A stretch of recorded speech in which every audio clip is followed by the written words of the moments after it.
A recent study showed that Benjamin Harrison is the president the present-day Americans know the least about, and many of them have never even heard of him. They think, Benjamin Franklin?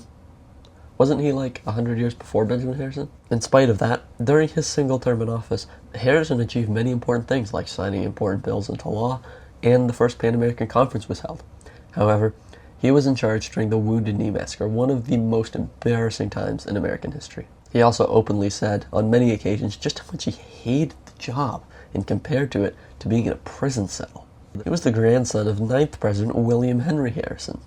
But before I go further, please consider subscribing to the channel if you have not done so already. We're trying to reach 100 subs. And if you already have, thank you, welcome back. Thank you for your continued support. Now let's jump into it.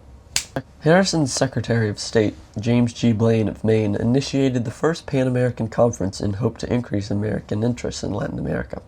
This was due to Blaine's hope to hurt Britain, who greatly influenced Latin America. In October 1889, the Pan-American Conference began in Washington, D.C., and it was a meeting between the United States and several Latin American countries with the hopes to improve economic relations amongst involved nations. Ultimately, the conference saw equal agreements, and the issue of arbitration was left unresolved. The conference did set up the International Bureau of American Republics, also known as the Pan-American Union, to hold additional meetings in the future. The conference ended with mixed results, and another Pan-American Conference was held in Mexico City in 1901. During Harrison's administration, two significant pieces of legislation, the Sherman Anti-Trust Act and the Dependent Pension Bill, reflected the changing needs of a growing nation.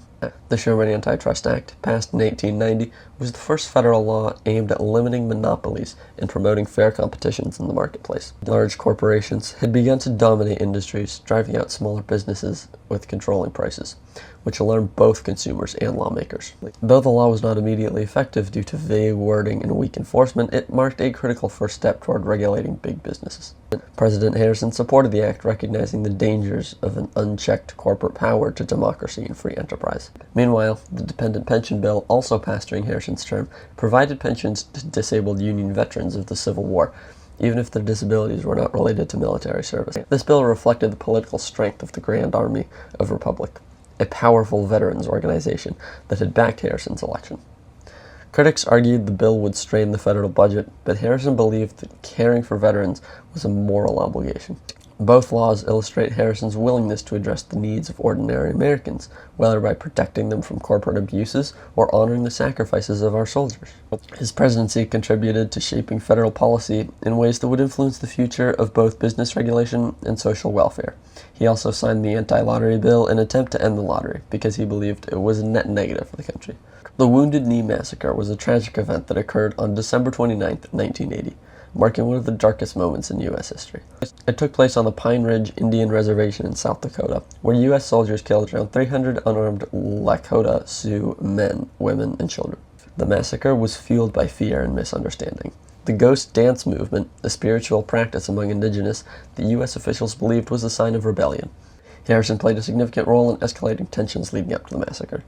During his presidency, Harrison ordered a large military buildup in the Dakotas to suppress the ghost dance and control indigenous populations. The situation even escalated to the point where Harrison awarded medals of honor to soldiers for a massacre. The massacre was not just a tragic mistake, but a result of Harrison's militarized approach and a failure to respect indigenous rights. It symbolized the devastating consequences of U.S. government policies during Harrison's term.